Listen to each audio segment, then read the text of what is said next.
What is up, you guys? Welcome back to Me TV Reviews. I am your host, Mo, and tonight, y'all, this is 204. We're going to be discussing Emperor of Ocean Park, y'all. This is season 1, episode 5, titled probably chapter 5 or episode 5, one of those, okay? I hope you guys have been having a wonderful week thus far, y'all. We are almost at hump day.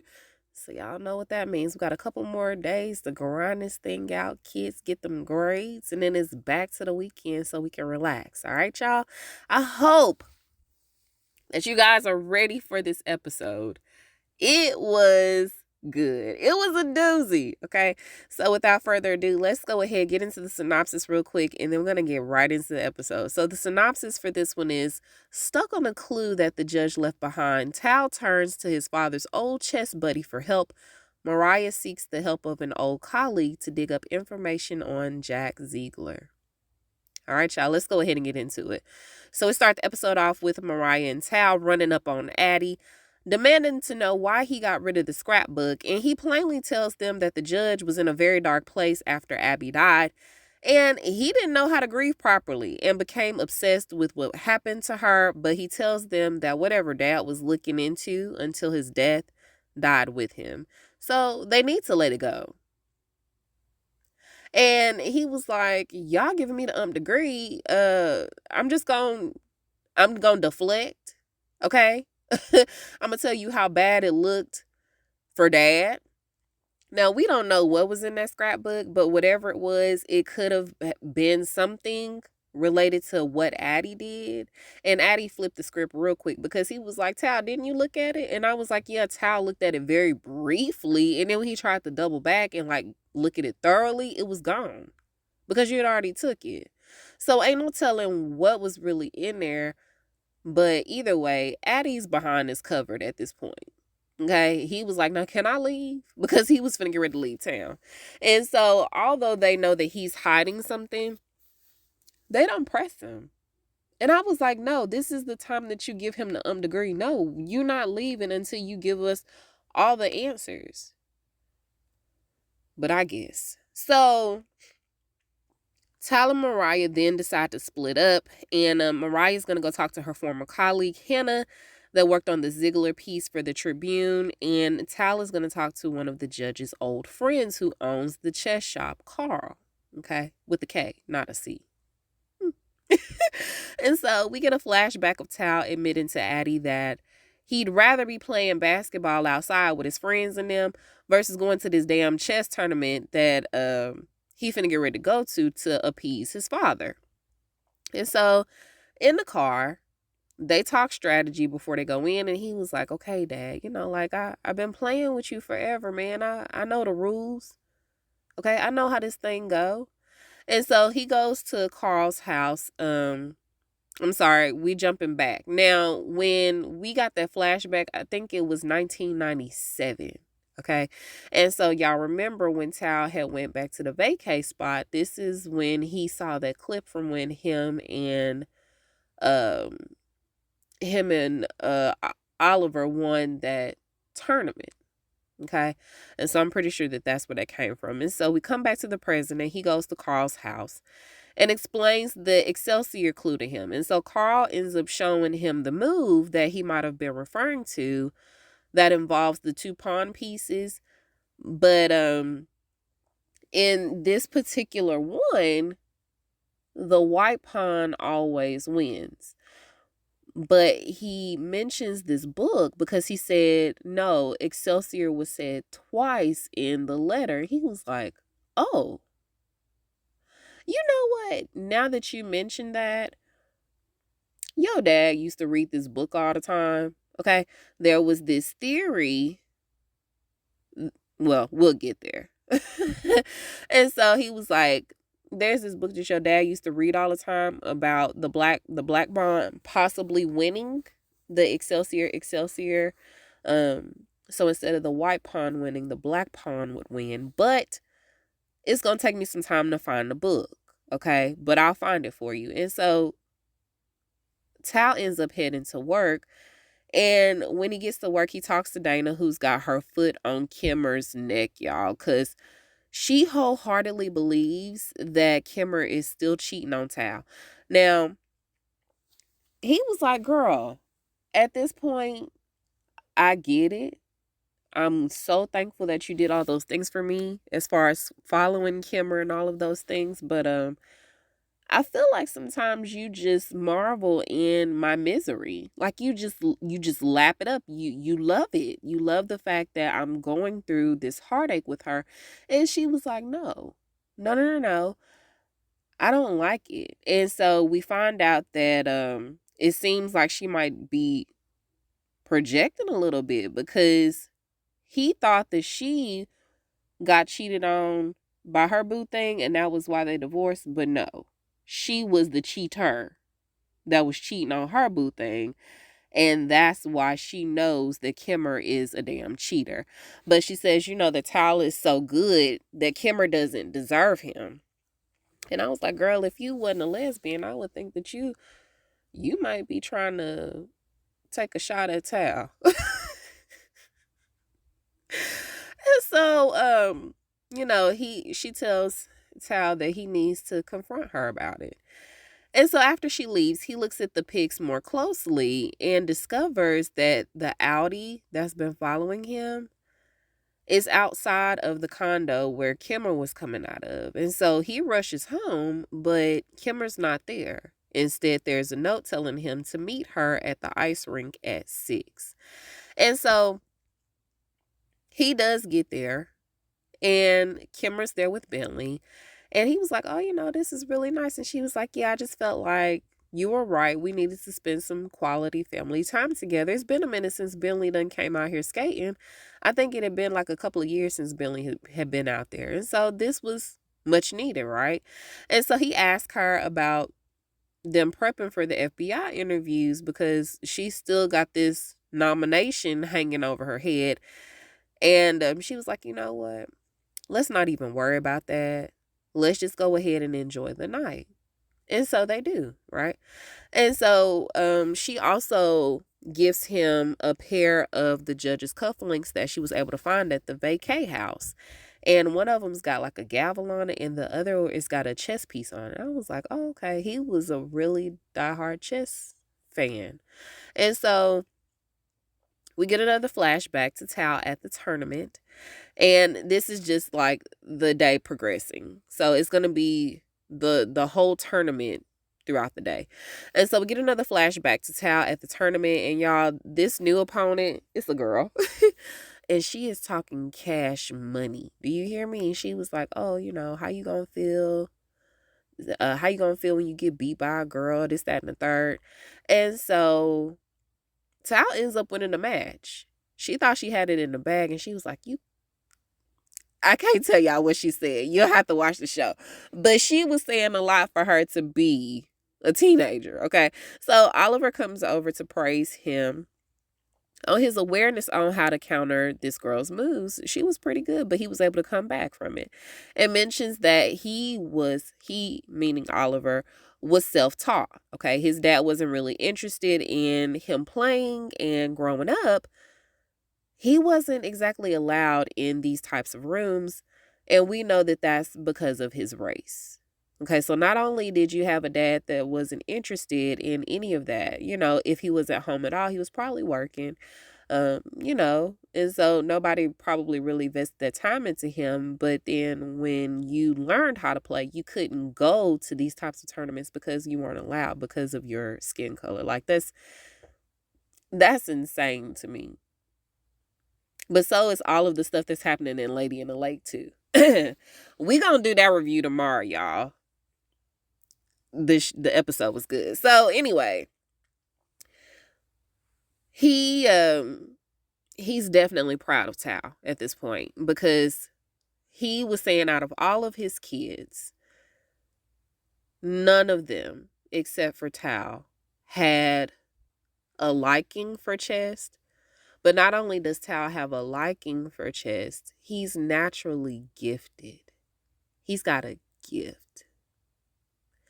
So he's just so proud to see him doing so well. So over to Moriah. Moriah goes home to get dressed to meet Hannah. And y'all, Moriah ain't been home. Ain't no telling when the last time Moriah was home. It's probably been a week. So she comes back to literally get dressed just to head back out the door. She's pulling a Kimmer. But while she's there, y'all, she's talking to Howie, and you can clearly see that she's nervous. And she tells him that Hannah she has gone on to do like big things. She's moved up definitely in uh, the newspaper realm that she was working in. As far as her career has advanced so much. I think she said that she's up for an award, or she just won an award or something like that. And so he was like, okay, and so what? You are a great super mom. You're a badass mom. You've done all of these things with the kids. And she was like, okay. And she got kids too. So at this point, y'all, Moriah is questioning whether or not she could have continued on with her career versus giving it all up in order to be a stay-at-home mom, basically. But Howie reassures her that she has no reason to be intimidated by anyone. She's incredible in her own right. And he's just always been super supportive of her. But we know that Moriah has suppressed that drive, that ambition to do better, to want more for her career. And now it's slowly starting to rear its head again.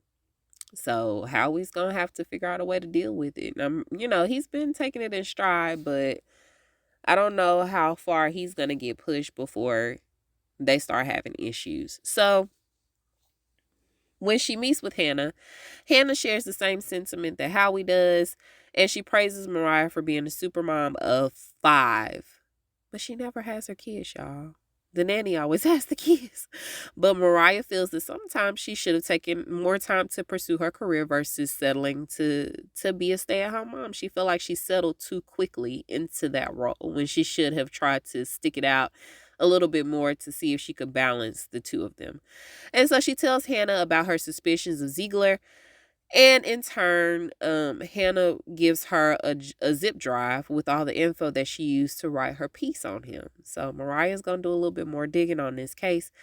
And later on, that's exactly what she does. She goes to her dad's house to start looking at the zip drive.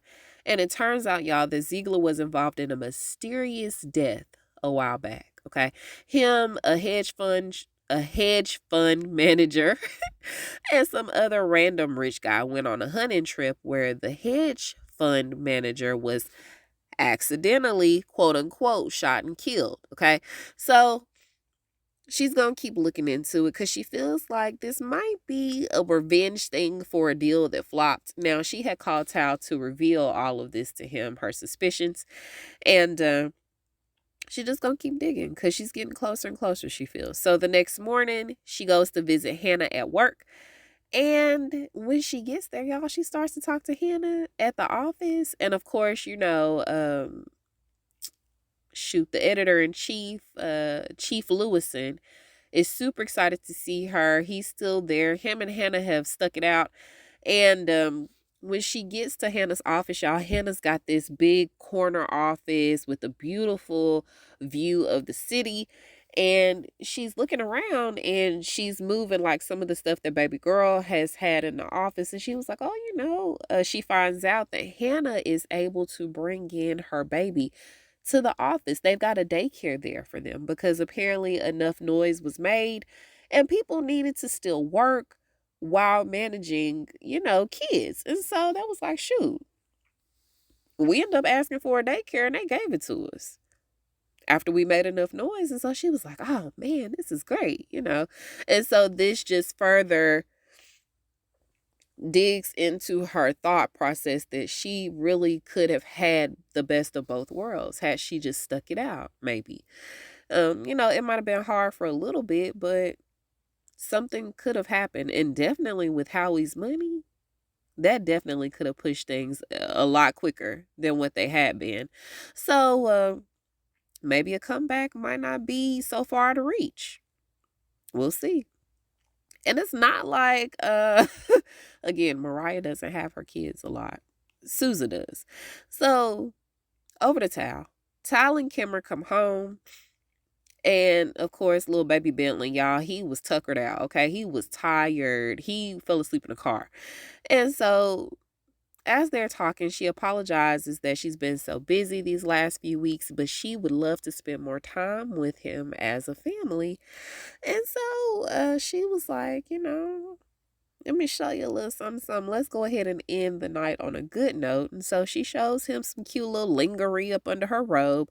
And instead of falling for her womanly wiles again, he confronts her about sleeping with her boss. And so she was like, what? And he was like, I know that you sleeping with Jerry. And she was like, no, no, no. She was like, he's a friend at best, but that's still my boss. But she did admit to doing something wrong. But because Tao was so pissed about the whole thing, what's been happening, and how he feels like she's been hiding all of these secrets and holding back from him, he didn't even allow her the chance to reveal what she had done wrong, because he wanted to win the fight, right? He had one upped her in this instance. But if he would have just stayed cool, kept his cool, then he would have probably gotten more answers versus just blowing up, right? And so not only does he accuse her of sleeping with her boss, but he also accuses her of being in cahoots with the other fake FBI agent. And he brings up the Audi that was following her and asks her, what does she know about the arrangements? And so she doesn't answer that because she's convinced that this is all Moriah's doing. And although she doesn't completely deny it, because we didn't see her deny it, she suggests that he get some sleep. Okay. I'm pretty sure that you're tired. You're just doing all of this out of, frustration. How about you get some sleep and we try to talk about it tomorrow? He might be on to you, Kimber. So then we get another flashback of him at the tournament facing the boy that was supposed to be the odds in favorite. So when they first got to the tournament shop, we see this father and son duo. Clearly, they're of Caucasian persuasion. And dad is talking big money when he comes in, talking about, if we win this tournament today, we may just have to go out of the state to get some real competition around here. You might want to go ahead and etch his name on the plate because we already know that he got this in the bag. And I was like, oh, hell no, I don't like him.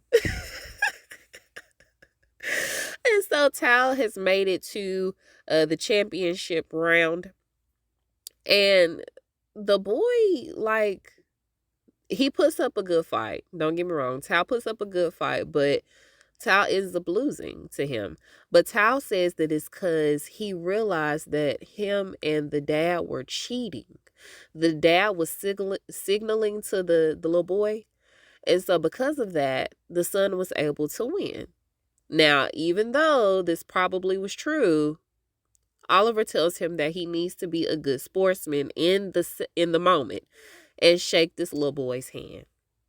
And so, of course, Tal tries to put up an argument, and he was like, boy, do what I say. Shake that little boy hand right now. And so once they get in the car, Oliver was like, you know what, you embarrass me. Okay. He really digs into him and he teaches him about the realities of being a young black boy / man out here in this world. Okay. Ain't nobody gonna give you nothing. You came out with the deck stacked against you. You black and you a man. Okay. Ain't nothing gonna be handed to you. And although you may go to school with them, that don't mean that you can kiki with them like that. Don't mean that they're going to treat you the same. Okay? And so he realizes that because he has given his son this privileged lifestyle, he's been able to bring him up in this privileged lifestyle. His son has become very naive and maybe even a little soft to how the world really works and how it's going to work for him growing up when his dad is no longer around. And so he was like, okay. Maybe it's my fault that I raised you to be this soft and to think the things that you do. Okay, regardless of if you wanted me to react in that moment in there, that wouldn't have done me no favors. Yes, I may be a judge, but at the end of the day, I'm still a black man trying to take my anger and my frustrations out on a white man. That's not going to work. Okay, so we do what we got to do in that moment to get by. But he was like, "Let me show you something. Let me tap out of that. Let me tap into the ratchet. Okay, let me tap into what could have happened if I just showed my emotions, my frustrations, and my anger that I've been holding in all this time." And so he gets out the car and he goes over to the dad. He caught the dad outside, "Catch me outside." And he did. So he was like, "Hey, you and your son was in there cheating." And he was like, "Oh, yeah? What you gonna do about it, big guy? What you gonna do?" And y'all, Oliver yanked him up with the quickness. He put them hands on him and then he threw him to the ground. Now, as Oliver was yanking him up, Tal was like, "Dad, Dad, no, Dad, get in the car." Either way, whether I handled it like a gentleman, whether I handled it with honor, or I handled it with violence, I'm not going to win either way. Because the violence is a temporary fix. That's a temporary fix for my lashing out. Then what? Ain't going to get me nowhere. So, after class, we come back to the present now, y'all. After class, Tal talks to the one student who gives him the grief kicks. Y'all don't know that little boy name. I feel like his name is Lionel or something like that. And so he talks to the kid after class, and the young man is asking him for an extension on a paper that's due because life has been lifing for him. He said that he's realizing that basketball is no longer an option for him as far as like a professional career, because I think he got hurt seriously. And so because of the injury, it took him out of the professional chances.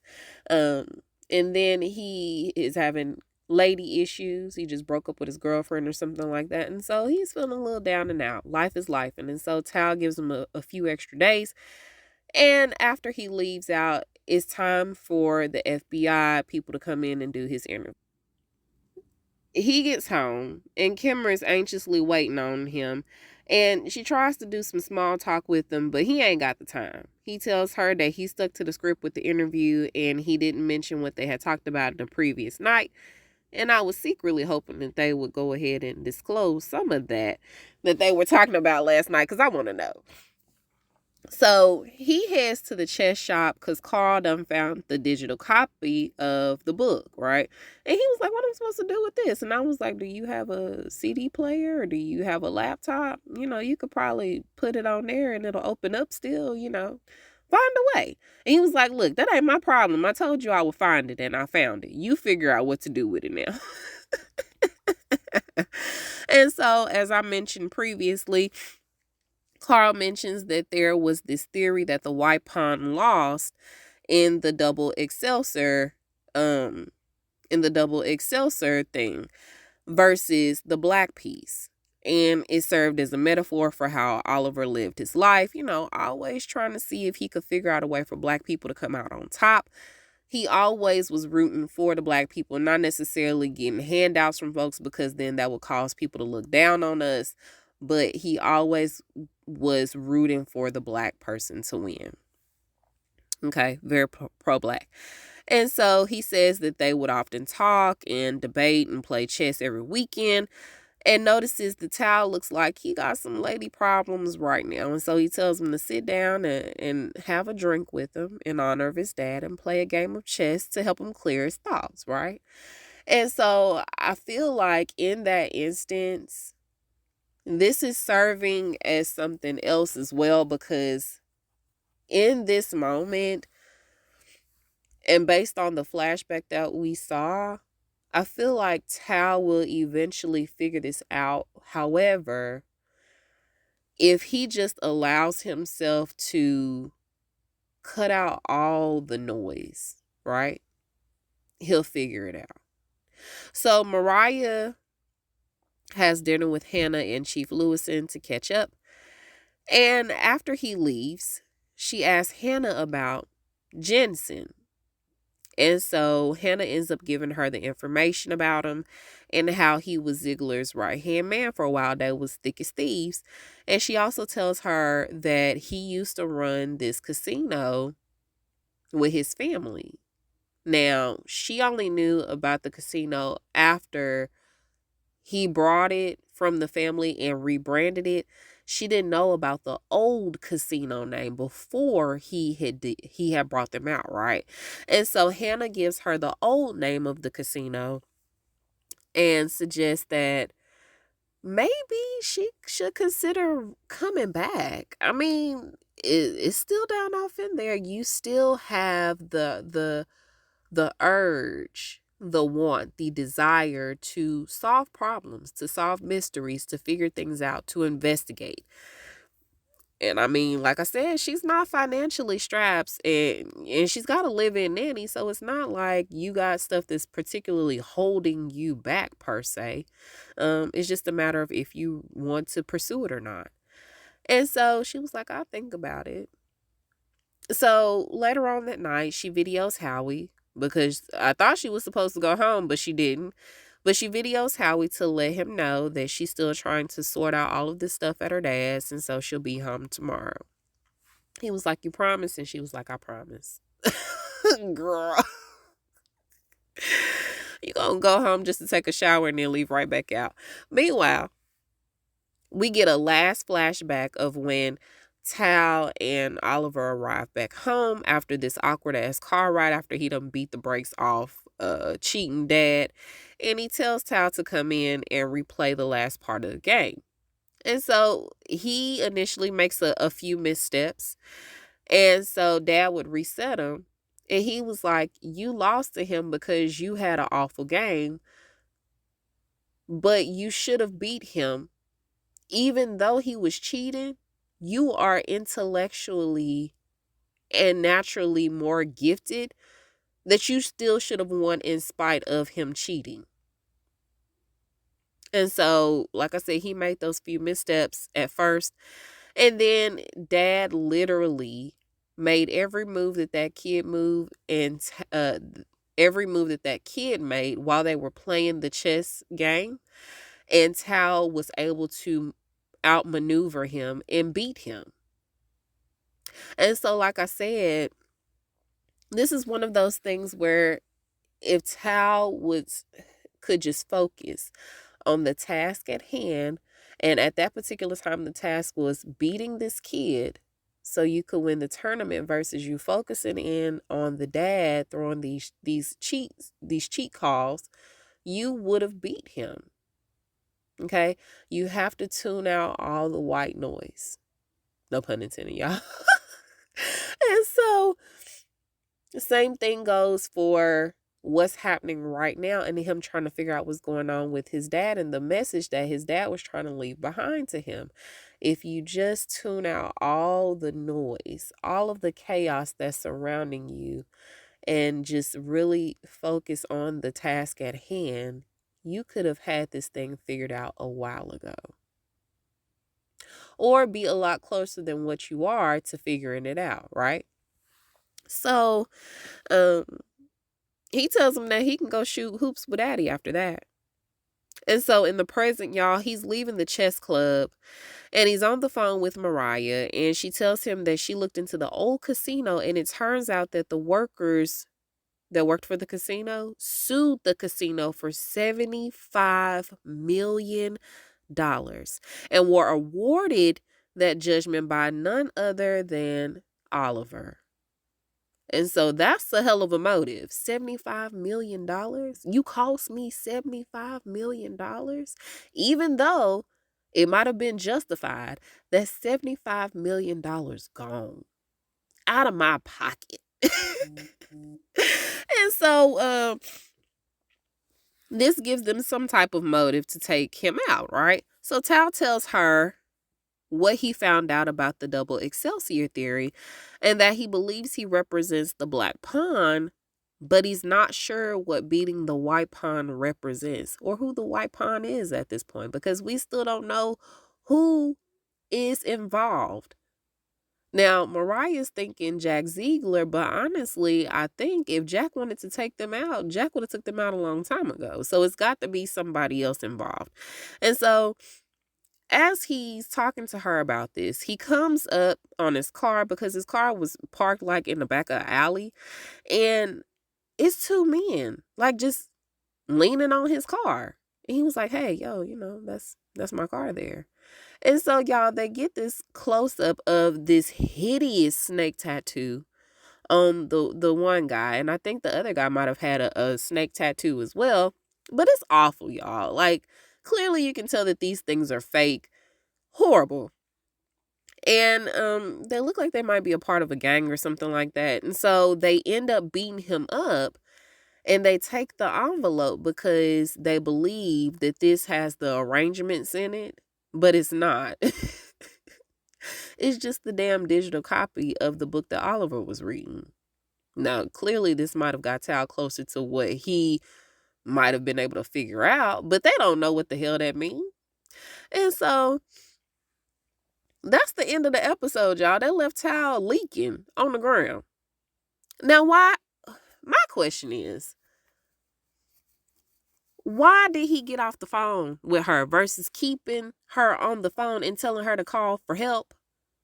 Okay? Or just turning your ass around and walking the other way. But instead, no, he took the L, all in the name of the arrangements, and he still has no idea what they're about. And honestly, I need more of an explanation. Now, Addie better hurry up and get back to the show, because we need more than that little tidbit, little 2-3 minutes that he gave us at the beginning of this episode to explain why the hell he got rid of that scrapbook. And if you're not going to tell them, then we need to at least know, as the viewers, what was in the scrapbook and how it would have affected you. But that's it, y'all. Y'all let me know what y'all thought about it, okay? You can reach me at Me and You TV Reviews on Facebook and on Instagram. You can also reach me at My TV Reviews Podcast without the S on the end at gmail.com. Y'all, I love y'all, okay? You guys stay safe out there. Y'all stay safe out there. Stay hydrated, because it's gonna get hot again, okay? I hope this is the last heat wave that we experience before it cools down, because I don't know how much more of this I can take. I'm tired of it. But that's it, y'all. Y'all stay safe out there. Stay hydrated. And until we meet over the airwaves again, I am Mo, and I'll talk to you guys soon. Bye.